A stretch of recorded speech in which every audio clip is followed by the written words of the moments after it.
Hey everyone, welcome back to the show. And we are diving into a topic that I'm passionate about. I definitely implement in my business, but I have Holly Haynes here, and she is going to talk about themed days and what her CEO work week looks like. And I can tell just by talking to her before we hit record, I can tell that she is not in the hustle mentality. Like, no way.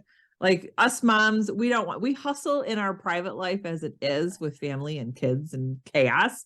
We don't need that in our business. So I know that I'm definitely going to align with everything that she has to talk about today. But before we jump into that, Holly, I would love for you to take this opportunity just to introduce yourself to the audience and give us a bit of background about, like what you do and really how you help mompreneurs build those six-figure businesses on a part-time schedule, which is like my favorite thing ever. Right? I love it. Well, thank you so much for the introduction. My name is Holly Haynes. I'm in Columbus, Ohio. I started building my business, it's been about 3 years ago officially. I have a 22-year corporate strategy background. So my goal in life, like everyone's like, oh, I always dreamt of being an entrepreneur, or this was just my vision. Like, this was not my vision. Like, I thought that I had like the corporate career all figured out, sort of worked my way up the ladder, like got to where I thought that I wanted to be, had the team, the office, all the things. And I remember I have twin daughters who were at home at the time. And I just remember thinking, like, I can't keep doing this for the next 10 years. And I think that, just kick it off, like, that's the question that I always say, like, will tell you if you're on the right track. Like, if your everyday life was exactly the same for the next 10 years, would you be excited about it? And my answer was like, no. Like, I would say other words, but like, absolutely not. So long story short, I decided that I was going to take my corporate experience and sort of flip the model and teach female entrepreneurs, specifically women, how to grow and scale a business, because I was doing it for Fortune 500 companies with really large Fortune 500 consulting firms. But it really feels different when you're helping other moms and women and just women leaders thrive. And so I decided that that was going to be my path. I really didn't know what it was going to look like. So long story short, I started a podcast and sort of grew my community and built products that served that community over the last 3 years, which has led me to be able to retire myself and my husband now from the corporate world. And the best part is the whole goal was to create a schedule, right? Going back to what I said at the beginning, where I wasn't working 70 hours a week, and I was able to build a business where I didn't burn out. And I think one of my favorite statistics, not favorite, but it's very eye-opening, is almost 70% of businesses fail due to burnout in the first year, right? So it's not because we're not doing the right thing. It's not because we're not, educated enough or don't know what we need to do. It's because we're trying to fit so much into such a short amount of time. And so I was really on a mission to teach, like, well, how can you do this in a way that's sustainable, where every day is something that you could repeat for the next 10 years. And so that's sort of where my philosophy and my backgrounds came from. And I love that. And you know what? It's so true what you just said, because it is true that a lot of maybe mompreneurs, women, they want to get out of corporate and they think I'm going to be an entrepreneur because they want that time freedom, right? They want to be Yeah. home with their families. But what happens? They end up working more. And that's when they give up, and they probably don't have the right setup. Like, they have the tools to do it. They're just not executing it in a way that is Right. aligned with their family. So I want to know from you, Holly, what are your main systems and routines that you put in place to make themed days work? Yeah, so it didn't really start out as theme days, I will tell you. What it started out was, I knew that if I was going to build a business, again, that answered my question, can I do this for the next 10 years? I had to figure out a way that I could do it that worked without taking away from my day job, because that was intense enough. Like, I didn't need more of that. It was also the middle of the pandemic, which at the time, no one knew what the heck was going on or what was going to happen. We had my girls at home who we were homeschooling kindergarten with. So it's like there was very little time. And I was like, okay, what am I going to do to make this work? Like you can't create time. The best thing that you can do is manage the time that you have. And so I decided that every single day for 5 days a week, I was going to work 1 hour to 90 minutes on my business. That did not mean that I was scrolling Instagram trying to find the answer or figuring out like what I should do during that time. That meant that I actually had mapped out what I was going to do, and I had, anywhere from an hour to 90 minutes to work on that. So my intention was I'm going to set business hours, and I'm going to be so consistent with it that by the end, I think it ends up being 417 hours a year if you work 8 hours a week on your business, which seems like a lot of time. So I was like, okay, we've got 400 hours. What are we going to do with it? So every single day, typically Monday through Friday, would be 6 to 7 or 7:30 in the morning was when I would work on my business, because to me, and my husband and I were just talking about this morning, that's the time that no one can take away from me, right? Like once everyone's up or you're in sort of your day job, like people could just like pick and pull at you, right? But when everyone's sleeping and it's like the quiet of the morning, or maybe it's night for you, like no one can take that away. So I set up my schedule to be 6 to 7:30-ish Monday through Friday. And then the second piece of that is, so often we work in super small increments. So it might be like 15 minutes here, 20 minutes here, 30 minutes there. And I love that. And I think we could be very productive in those times. But I also think if you're trying to build a business, like a legit business, you need more than 15-minute increments to actually think through what you're going to do. So I would use Saturday mornings. I called it my creative time. And the minimum was a 2-hour session. So I had to have 2 hours of non-interrupted time where I was working on the vision or creating the course or like really getting into the details of things that I was doing, where Monday through Friday was more of like keeping the lights on, right? So that was sort of my schedule. And then every Sunday I always had a like rest period where I'm regrouping, and then I would have a planning period where I would map out, okay, what are we doing the next week? When are my business hours? When's my creative period? What is this going to look like? So that's kind of how it all started. But the trick is, once you get into your business hours, you have to know what to work on or it doesn't work. And so I was like, how can we make this easy? So at 6 in the morning, or I'm getting up at 5 or whatever, I'm not like struggling to think about what is next. So I mapped out what I call my theme days, which was your original question. And that is, okay, what am I doing each day consistently over and over and over again? And so I pulled this from my strategic background and said, okay, well, how do I get people to notice me? Well, content, right? Content creates trust, which trust equals sales. So let's just create really awesome content. So I would potentially have Monday as my content day. And then Tuesday might be my podcast day. Wednesday might be another content day, because we all know how important content is, right? Thursday might be like connection day, where I'm reaching out to people or working to get on summits or networking, whatever it might be. And the theme days would change, right? So, if you're at the beginning of your business, maybe you're trying to build a website. So you might have a website day, because we all know that we're not going to get it done in an hour. So maybe we have a running list of all the things that we want to do on our website. And then every Thursday for an hour, I'm just going to work on as much as I can. And then I'm going to come back to it, which instantly sort of relieves the stress. I don't know about you, when I'm sitting at my desk and I'm like, oh, I really need to fix this, or I really need to fix this. And I don't know like what category to put it in. And then I'm like, well, do I do this first or do I do that next? And I'm like, nope, that just goes into website day or Pinterest day or content day. And then when it's time to work on that, I just pull up that list and I know exactly what I need to do. So the mix of being super intentional with my time and being very focused, right? So 8 hours a week is 416 hours a year. And knowing what I'm working on before I get into that is, I believe, what sets you up for success. Because one of my favorite quotes is, consistency trumps talent. You don't have to you don't have to be in the game, you have to stay in the game. Right. So the whole goal is, most people are not going to stay in the game, right? So if I told you, for every year, if you show up for 8 hours a week and you were really consistent, you would see enough momentum to see growth. I guarantee you only 1% of you will do it.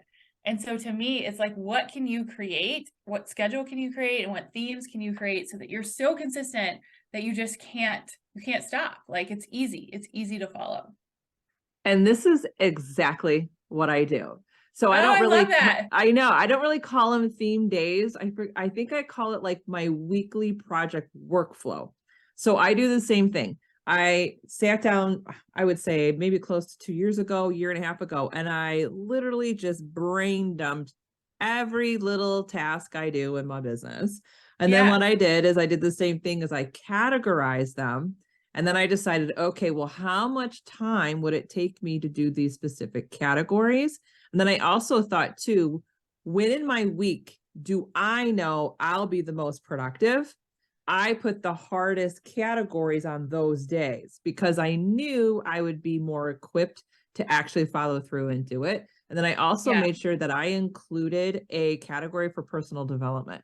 Because I think a lot of Yes. times we as entrepreneurs get so into our business that we forget we need to continue growing as well. So now my Friday mornings, because I basically now just work Monday through Thursday, but now my Friday mornings, because honestly, I'm getting to the point I don't want to really do anything on Fridays. And I know that about Right. myself. So I am not putting a theme or a category on Fridays.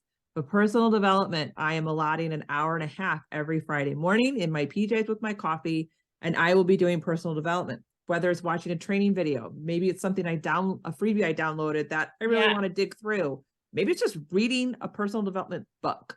But now I know that an hour to an hour and a half every Friday is that time.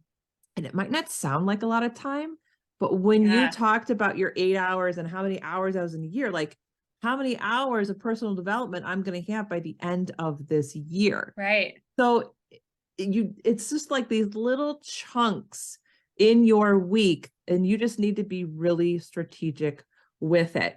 Now, you also talk about something called a CEO week. I'm very curious Mhm. on this. Tell me about your CEO week. Yeah, so CEO week is basically what I just described. And it's really taking the tools that I just handed to you and saying, hey, every Sunday, I'm going to sit down and this is what my schedule is going to look like from a business perspective, personal perspective, whatever it looks like. And then these are the theme days that make sense for my business at this point in time. And then the other thing that's part of CEO week that I do is sort of what you explained on your Fridays is what I call CEO day. And I have found, and I'm an Enneagram 3, I love lists, like I'm very structured, but I have found the days where I have the least amount of structure and the most amount of free time is where my best ideas come from and actually where I'm the most productive. So my whole goal going into this business is like, how do I create more white space? Because the white space is where you thrive. And so my CEO day, even when I was working full time, I would very strategically move meetings away from Friday or away from Monday, whatever that looked like. It's not like I told my boss, like, hey, it's my CEO day. Like, I can't meet with you right now. I wouldn't say that. But I would be like, is there any way we could meet on Tuesday? I don't even have to say why. And so I would start to see like what this like time freedom would look like before I was even in the position for it to look that way. The other thing I would say, and I can't remember the name of the podcast, but it's with Brene Brown and I think Adam Grant and maybe one other person. And they talked about like how our brains work. And this is the piece that makes sense to me from a strategic side. And it's like 20% of your brain is very like list focused and check mark and all of that. But 80% of your brain is this like free flowing, like white space. And in order to tap into that white space, to tap into that creativity, to tap into like, what's the next product I'm going to create? Or what's the business name that I need to do? You have to have downtime. So often I found in my corporate career, I was listening to podcasts in the shower, taking notes in my car. I mean, there was just nonstop all the time. And the minute that I created that free space was where the best ideas came from. And so now my whole goal is like, well, how can I have 2 CEO days a week? Or even now, like I typically will have meetings Tuesday, Wednesday, Thursday. But going into this year, I was like, how can I make the last week of every month meeting free? Like the whole week. Like, can you imagine if you had like what 7 days of no meetings? Like for me, from like a corporate world, I'm like, oh my God, that's like I cannot wait. It hasn't happened yet this year, but it's like 2 weeks away, and I'm like so excited. So those are just some tips of like where CEO Week came from and what it looks like. That is so cool. And you said something about that white space, and it just made me think of allowing yourself to daydream. Mhm. Because I noticed the ideas come in on a Friday afternoon where Yep. I like shut down. And I'm mentally telling myself, I'm done. I'm shutting down the computer. I'm not opening my inbox, nothing. And I think I'm just going to be totally like out of the zone for the weekend. But what happens? I've allowed myself to just breathe and just sit back and relax. And that's when the ideas come in. Or now my Mondays, I am now putting kind of just like basic behind the scenes tasks that I do now on Mondays that are just so like, Mhm. I just chose to do on Mondays. And in the afternoons is now when I like to meal prep for the week. Mhm. I'm noticing now during meal prep, these little ideas are just coming to my Yeah. brain. And then I just Yeah. hurry up and like open my phone and like just put it in my notes or write on a post-it note and I'll like look at it later. But yes, when you allow that space to like rest and reflect, that allows the creativity to be sparked. And I hear that Mhm. so often, and maybe you do It's too from hard. mompreneurs. They're like, I'm not creative or I can't think of anything. And I want to be like, then just don't like just stop. Like just Yeah. allow yourself to rest and reflect. Because if you don't rest and you're constantly, I hate to say it, that hustle mentality, you're gonna have no energy. So rest and reflect leads to that creativity spark for Yeah, sure. I will even add on to that and say when I left my corporate job, I feel like it took me a good 6 to 9 months to be comfortable with not having things every 15 minutes. Yes. Because and I had it like I think it was either a therapist or a coach, and she was like, "Holly, that was your survival mode. Your survival mode was literally scheduling something every 15 minutes because that's what you had to do." And in some cases, you do have to do that. But I would encourage you to think about, well, how can I not do that? Like, how can I just give myself like maybe 2 hours on a random Wednesday afternoon where like nothing is scheduled? Even if you're working full time, like, can you imagine like sitting in your office and not having meetings for 2 hours? Like, it's like gold. You could get so much done and just really listen to your intuition of what's happening. And so that really goes back to what I was saying of like you're scheduling your business hours, then you're not worrying about it the rest of the day because you've got Right. other things that you need to focus on. And so you're really building your business around your life instead of, just fitting in life where it happens to make sense. And I think the theme days allow for business growth because if you don't have those theme days, in my opinion, let's say you don't finish whatever you're working on a Tuesday, you're going to think in your head on Wednesday, you need to do it. Mhm. Well, then everything else slowly gets pushed back and pushed back and pushed back. And then you're just on this hamster wheel of you constantly feel that you need to catch up in your business. And that's why I think theme days are so good because typically I will build out a little bit of content on Mondays, Monday mornings. Well, guess what? If I don't finish content on Monday, I don't do it Tuesday because Right. Tuesday I need to do my podcast interviews.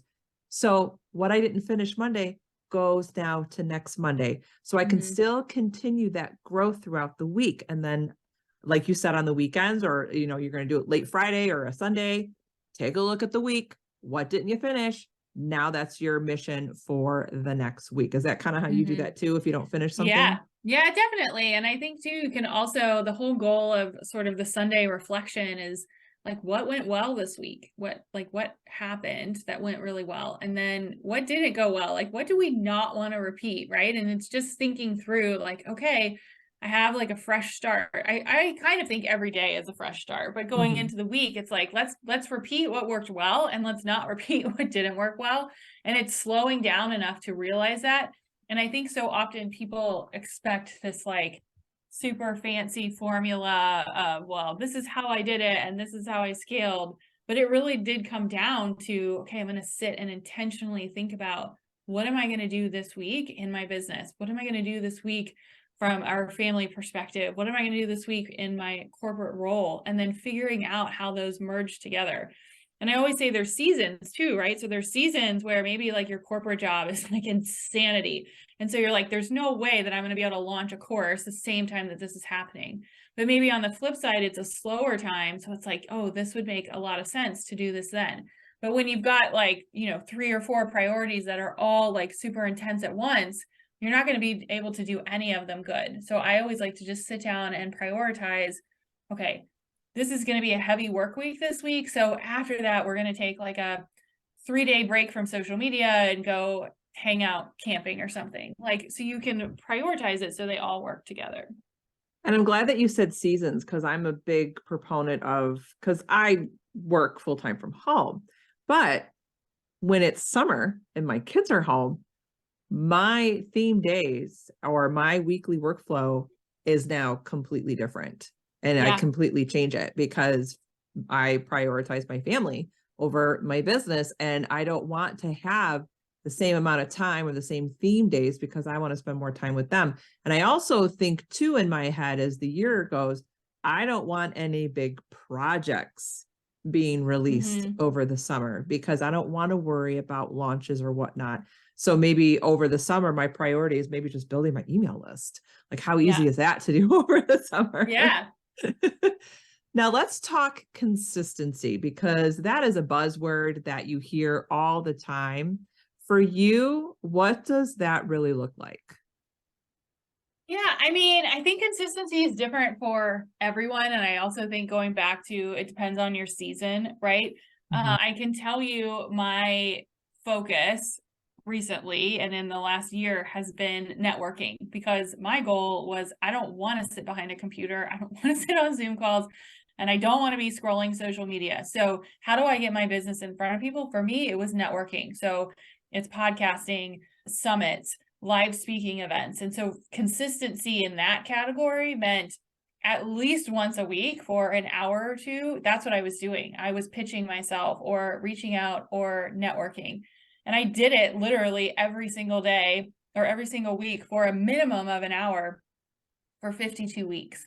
So I was looking at my calendar the other day. I was filming a course for some of my students, and they were like, Holly, how many podcasts have you been on? And I was like, I think I've spoken in like 15 summits in the last 3 months. But that's because it was my focus. It didn't mean that it spent more time doing it. It just meant I was really consistent. And every Thursday at 9 a.m., guess what I'm doing? I'm going in and pitching myself to different podcasts and figuring out what summits can I share my expertise so that I can grow my network and help more people. And so that's an example of consistency. I think another example might just be going back to writing content, because I'm such a huge believer in that content is what builds trust, and trust is what builds sales, right? So if you're feeling stuck and you're like, no one's paying attention to me, it's like, well, what kind of content are you sharing?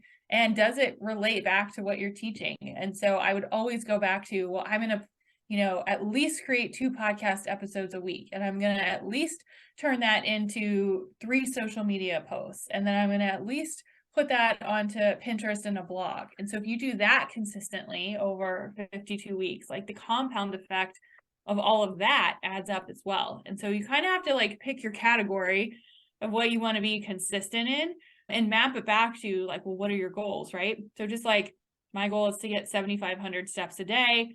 I have to walk for 30 minutes or it will not happen. Like it will not even come close.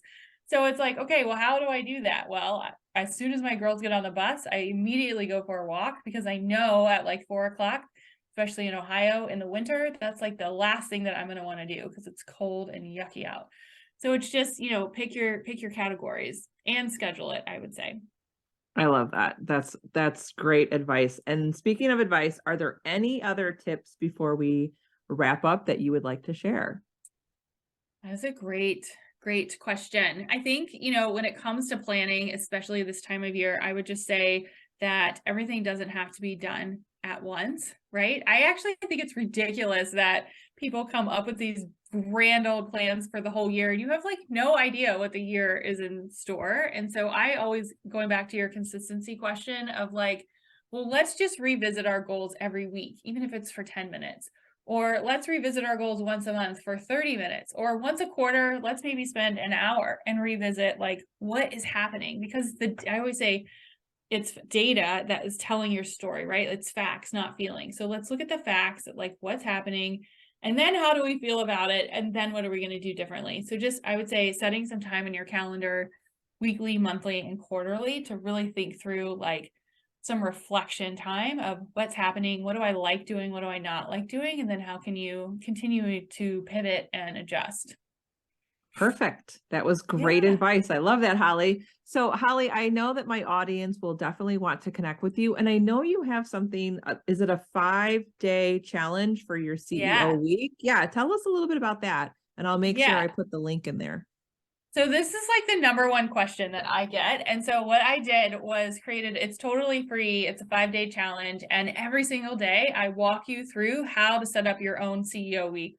So it's everything from blocking out your time in a way that makes sense to creating your theme days. And then I even go through example theme days. Like I'll go through my example content day and my example podcast day. So you can see exactly what, you can do and that I do in the sort of hour or hour and a half time that you have. So it's just hollymariehaynes.com/CEO week. It's totally free. You can ask questions. I'm in the back end answering them. You can see sort of other people and what they've done. And it's a super, super powerful tool. Awesome. I will make sure Yeah. that it is in the show notes. And thank you so much for being on the show. This was such a great conversation. Yeah, thank you.